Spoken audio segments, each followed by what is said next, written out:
હવે વાત કરીશું જીવલેણ ગેમમાં ફસાતા બાળકો વિશે।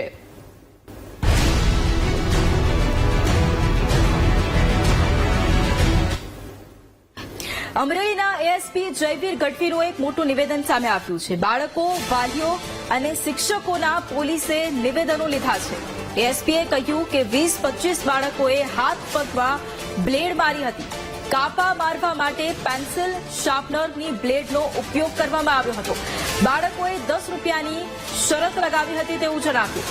આ ઘટનામાં ગુનાહિત પ્રવૃત્તિ સામે નથી આવી તેવું પણ તેમણે જણાવ્યું છે।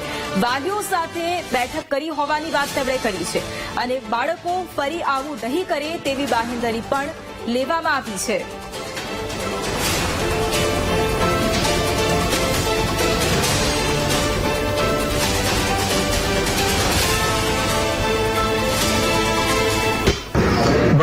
બગસરા પોલીસ સ્ટેશનના મોટા મુંજિયાસરની એક ઘટના સામે આવી છે, જેનામાં મોટા મુંજિયાસરની જે પ્રાથમિક શાળા છે એનામાં ધોરણ 1 થી 8ના જે વિદ્યાર્થીઓ ભણે છે એનામાંથી 20 થી 25 આશરે જેટલા બાળકો છે એમણે પોતાના હાથ પર આ બ્લેડ મારેલી છે।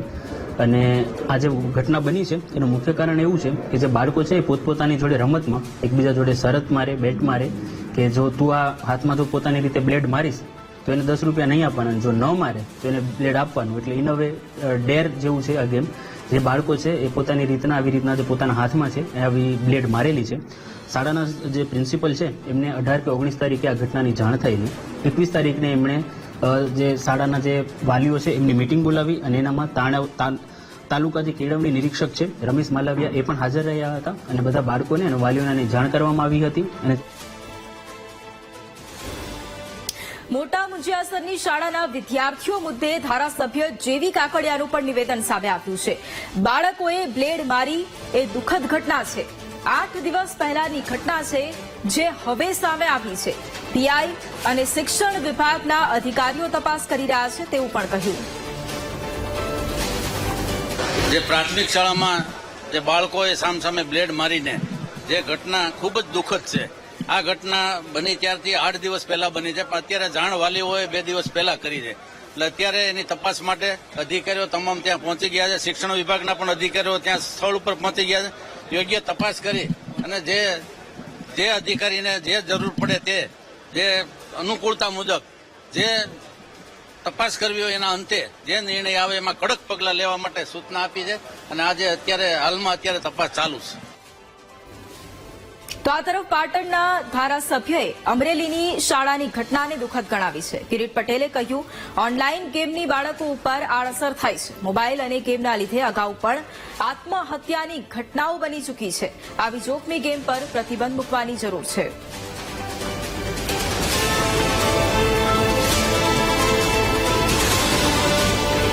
આ બહુ નાના બાળકો માટે આ બહુ ખરાબ બાબત છે। ઘણા બધા વિદ્યાર્થીઓએ અગાઉ આવી ઓનલાઈન ગેમિંગના લીધે આત્મહત્યા પણ કરેલી છે।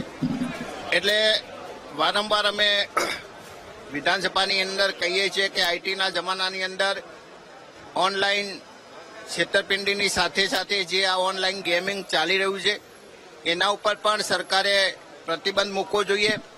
પરંતુ જે રીતે સરકાર મીડિયા ઉપર કે વિધાનસભાનું લાઈવ પ્રસારણ કરવા ઉપર પ્રતિબંધ મૂકી રહી છે, પરંતુ આ બાબતે ગંભીરતાથી વિચારી રહી નથી। સરકારે આ બાબતે તાત્કાલિક કાયદો બનાવી અને આ બધી ગેમ આ જે ઓનલાઈન પ્રવૃત્તિઓ ચાલે છે, ઓનલાઈન ગેમિંગ હોય કે ઓનલાઈન રમી હોય, આ બધું સરકાર સારી રીતે જાણે છે। આ તાત્કાલિક બંધ કરવા જોઈએ, નહીતર આગામી સમયની અંદર જે વિદ્યાર્થીઓ છે, નાના બાળકો છે, એમના મગજ ઉપર બહુ ખરાબ અસર થશે।